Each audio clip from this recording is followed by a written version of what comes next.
Hi friends, मैं परिंदर खारी। Friends, आज की हमारी गेम स्वरूप कुमार जी की एक वीडियो रिक्वेस्ट की है। Night odd games. फ्रेंड्स, 1872 की गेम है, जॉन जुगरट्रॉट की गेम है और पता नहीं उस समय शायद अपनी चेस एबिलिटी का प्रदर्शन करने के लिए ये लोग कुछ ज़बरदस्त इस तरह की गेम खेला करते थे। यहाँ आप बोर्ड पर देख सकते हैं कि जुगरट्रॉट ने नाइट नहीं लिया है। फ्रेंड्स, जो इनके सामने खेलने वाले खिलाड़ी हैं उनका नाम है काउंट डे कोस्ताकी इपोरियानो। तो चलिए फ्रेंड्स, देखते हैं सीधा इस गेम को। यहाँ गेम की शुरुआत जुगरट्रॉट ने की थी F4 के साथ, अनयूजुअल ओपनिंग। पहले तो नाइट ही नहीं है, ऊपर से F1 आगे पुश किया है। E6 यहाँ ब्लैक का मूव आया। अगले मूव में खैर चेक तो नहीं कहूंगा, पर नाइट F3 यहाँ पहले ही वाइट ने किया। Night F6, then B3, D5, तो बिशप B2 स्क्वायर पर, C5, then E3, night C6, A3, A6, तो बिशप D3 यहाँ पहले वाइट ने किया। और फ्रेंड्स, यहाँ जुगरट्रॉट ने, आप देखिए, गेम की लगभग शुरुआत में ही दोनों बिशप को इतने डेंजरस डायगोनल्स पर प्लेस कर दिया है। Bishop D2, then queen E2 यहाँ जुगरट्रॉट ने किया। और इसके बाद यहाँ ब्लैक ने कैसल किया। आई थिंक डिजायर्ड मूव था ब्लैक के लिए, पर मेरे ख्याल से वाइट को भी कोई प्रॉब्लम नहीं थी यहाँ कैसल करने पे। लेकिन वाइट ने यहाँ कैसल ना करके पहले अपने इस जी पॉन को आगे पुश किया। इट मीन्स यहाँ जी पॉन को सेक्रीफाइस किया।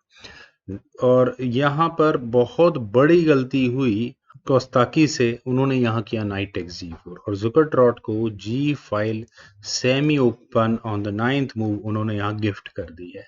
क्वीन G2, नाइट पर अटैक। नाइट चलिए वापस चला भी गया। और फ्रेंड्स, यहाँ इस बिशप को देखिए, और यार दूसरे बिशप को ऊपर से जी फाइल ओपन हो चुकी है।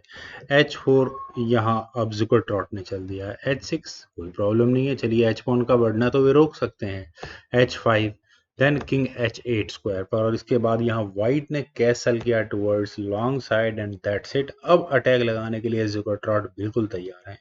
यहाँ व्हाइट का ये रुक G1 स्क्वायर पर आने के लिए, और बैम। और इस पॉइंट पर ब्लैक क्या करे? मैं तो रुक G8 के ऑप्शन को प्रेफर करूंगा, लेकिन ब्लैक ने यहाँ थोड़ा ज्यादा डिफेंसिव गेम खेला। उन्होंने नाइट को E8 स्क्वायर पर प्लेस किया। नाइट का E8 स्क्वायर पर जाना, चलिए देखते हैं। रुका D गोज टू G1। जुगरट्रॉट ने अपनी प्लानिंग के साथ काम किया। फ्रेंड्स, लगभग मैं गेम की शुरुआत से ही बोल रहा हूँ कि यहाँ ये बिशप बहुत डेंजरस है। तो ब्लैक को आई थिंक इस पॉइंट पर D4 पॉन को आगे पुश करने की, यानी कि इस बिशप की डायगोनल को क्लोज करने की ऑप्शन के बारे में सीरियसली सोचना चाहिए था। यहाँ से अगर ये गेम आगे बढ़ती तो वाइट को थोड़ा सोचना पड़ता कि वे यहाँ क्या मूव चले। लेकिन फ्रेंड्स, यहाँ इस पॉइंट पर कोस्ताकी ने अपने रुक को G8 स्क्वायर पर प्लेस किया। थोड़ा सा लेट हुआ, लेकिन ऐसा करने के बाद यहाँ जुगरट्रॉट को एक जबरदस्त अटैक लगाने का मौका मिला। और फ्रेंड्स, वो ट्रैप, नॉट एग्जैक्टली अटैक, मैं ट्रैप ही कहूंगा। अगर वो ट्रैप आपको यहाँ नजर आ रहा है तो आप जरा एक बार वीडियो को पॉज करके उसे ढूंढने की कोशिश करें।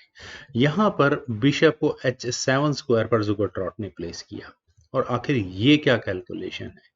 यहाँ पर आप फ्रेंड्स, अगर आप देखें कि कम से कम ब्लैक किंग टेक्स H7 नहीं कर सकता। क्यों? कि यहाँ क्वीन G6 चेक, अपनी क्वीन सेक्रीफाइस वाइट कर सकता है। F टेक्स G6 होने के बाद होगा H takes G6 with check. King के लिए बचेगा H8 स्क्वायर और उसके बाद रुक टेक्स H7। और यहाँ इस डार्क स्क्वायर्ड बिशप की मदद से क्या शानदार चेकमेट होगी। तो इस पॉइंट पर ब्लैक क्या ऑप्शन कंसिडर करिए? मैं जब से देख रहा हूं कि शायद ये डी पॉन अभी भी आगे पुश हो सकता था, लेकिन यहाँ एफ पॉन को ब्लैक ने पहले आगे पुश किया। That's okay. लेकिन यहाँ आप देखिए कि नाइट के डेवलप होने के लिए रास्ते बंद हो चुके हैं। बिशप टेक्स G8 और ऊपर से एक्सचेंज डाउन। चलिए, नाइट यहाँ पहले वाइट डाउन था, अब यहाँ रुक भी एलिमिनेट हो चुका है। किंग टेक्स G8 और इसके बाद यहाँ क्वीन को G6 स्क्वायर पर आने का बहुत ही शानदार मौका मिला। यहाँ इस F6 पॉन पर तो कोई अटैक नहीं है, लेकिन H6 पॉन को नहीं बचाया जा सकता।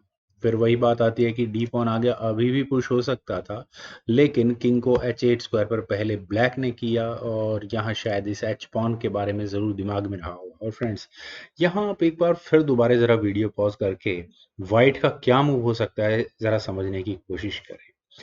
वैसे तो बहुत मुश्किल है, लेकिन अगर फिर भी जिन लोगों ने नाइट को G5 स्क्वायर का मूव ढूंढा है तो मैंने कंग्रेचुलेशंस, यहाँ आप बिल्कुल सही हैं।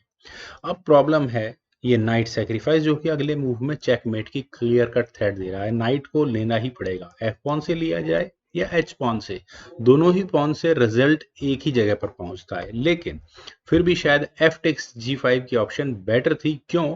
कम से कम यहाँ ये एच पॉन तो बरकरार रहता, एफ टेक्स जी फाइव होता, उसके बाद नाइट को ई फाइव स्क्वायर पर ले जाकर यहाँ क्वीन पर अटैक बनाया जा सकता था। बिशप टेक्स e5 होने के बाद bishop takes e5 and I think इस बिशप को बिल्कुल सही स्क्वायर पर सही पोजीशन मिल चुकी होती। जी टेक्स h6 होता भी तो उसके बाद हो जाता बिशप f6, और यहाँ अगर ये पॉन आगे अगले पॉन को लेता तो क्वीन एक कदम और आगे आ सकती थी। बिशप खैर कोई प्रॉब्लम नहीं थी, all is well for black. पर यहाँ एच टेक्स जी फाइव करने के बाद सबसे पहले तो एच फाइल सेमी ओपन यहाँ व्हाइट को मिल गई है। एफ टेक्स जी फाइव हुआ और यही मेरे ख्याल से चाहिए था। अगर आगे फर्दर पॉन एक्सचेंज होते हैं तो मुझे ज़्यादा समझाने की ज़रूरत नहीं है कि चेकमेट होने में कितनी देर इस गेम में लगेगी। खैर, यहाँ पर क्या किया जा सकता था? मेरे ख्याल से नाइट को e5 स्क्वायर पर ले जाने की ऑप्शन बेटर थी। यहाँ से अगर ये गेम आगे बढ़ती है तो जी टेक्स f6 यही मूव आना है वाइट का। और अगर चलिए थोड़ा सा और आगे बढ़ा देते हैं, और अगर यहाँ मान लेते हैं कि नाइट टेक्स g6, अगर क्वीन सेक्रीफाइस चलिए व्हाइट ने कर भी दी, लेकिन फ्रेंड्स मुझे भी यहाँ से भी ब्लैक की जान बचती हुई नजर नहीं आती। क्यों? कि एच टेक्स जी सिक्स चेक होने के बाद किंग को जी एट स्क्वायर पर ही लेकर जाना होगा, उसके बाद होगा एफ सेवन चेक, किंग जाएगा एफ एट स्क्वायर पर, रुक एच एट चेक होगा, किंग फोर्सफुली ई सेवन स्क्वायर तक पहुंच जाएगा, और साथ ही साथ व्हाइट की यहाँ क्वीन भी प्रमोट हो चुकी होगी, F eight equals queen with check, king जाएगा डी सेवन स्क्वायर पर, और यहाँ चेक्स का सिलसिला अभी फिलहाल नहीं रुकेगा। और अगर ब्लैक ने अपने किंग को C6 स्क्वायर पर ले लिया तो यहाँ ये नाइट भी ब्लैक के हाथों से निकल जाएगा। तो चलिए फ्रेंड्स एग्जैक्टली यहाँ इस गेम में देखते हैं गेम में हुआ क्या था। यहाँ हुआ था नाइट E7। ठीक है, बना क्वीन पर ही अटैक है, लेकिन जी टेक्स F6 चेकमेट का पूरा गेम प्लान यहाँ जुगरट्रॉट तैयार कर चुके हैं।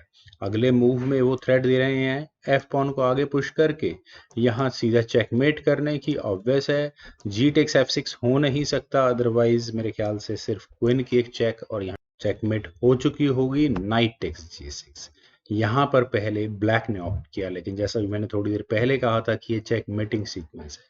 H takes G6 with a check, king गया G8 स्क्वायर पर। और फ्रेंड्स मैं यहाँ चाहूंगा एक बार आप फिर दोबारा वीडियो पॉज करें और जुगरट्रॉट का वो डेडली मूव जरा यहाँ ढूंढने की कोशिश करें, जिसे चलने के बाद रिजाइन ही करना पड़ा ब्लैक फाइनली। खैर, जो मूव आपने सोचा है फ्रेंड्स, अगर वो रुक H8 चेक है तो कंग्रेचुलेशंस, यहाँ आप बिल्कुल सही है। यहाँ व्हाइट ने अपने इस रुक को भी सेक्रीफाइस कर दिया। क्यों सेक्रीफाइस कर दिया? यहाँ king takes H8 finally black को करना ही पड़ेगा।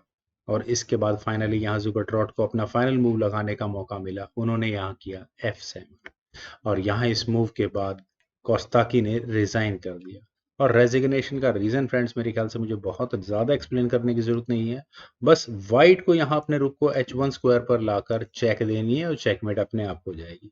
चलिए यहाँ से अगर हम इस गेम को थोड़ा आगे भी बढ़ाएं तो ब्लैक अब चलेगा क्या ज़्यादा से ज़्यादा? मेरे ख्याल से तो आउट ऑफ मूव वैसे ही हो चुका है। नाइट भी कहीं मुझे कुछ सही स्क्वायर नहीं मिल रहा इस नाइट के लिए। चलिए क्वीन को मूव कर देते हैं। रुक H1 चेक, बिशप बीच में लग गया, रुक टेक्स H2, क्वीन बीच में लग गई, रुक टेक्स H4 चेक, और यहाँ ये मेट। फ्रेंड्स क्या कमाल की गेम है स्वरूप कुमार जी ने हम सभी लोगों को बताई, और मुझे पूरी उम्मीद है फ्रेंड्स इतनी डेडली और इतनी डेंजरस गेम आप सभी लोगों को पसंद आई होगी। तो आप लोग इस वीडियो को लाइक, शेयर और मेरे इस यूट्यूब चैनल चेस गुरु को प्लीज़ सब्सक्राइब ज़रूर करें। आपके कमेंट्स का मुझे बेहद इंतजार रहेगा। Thank you for watching and bye for now.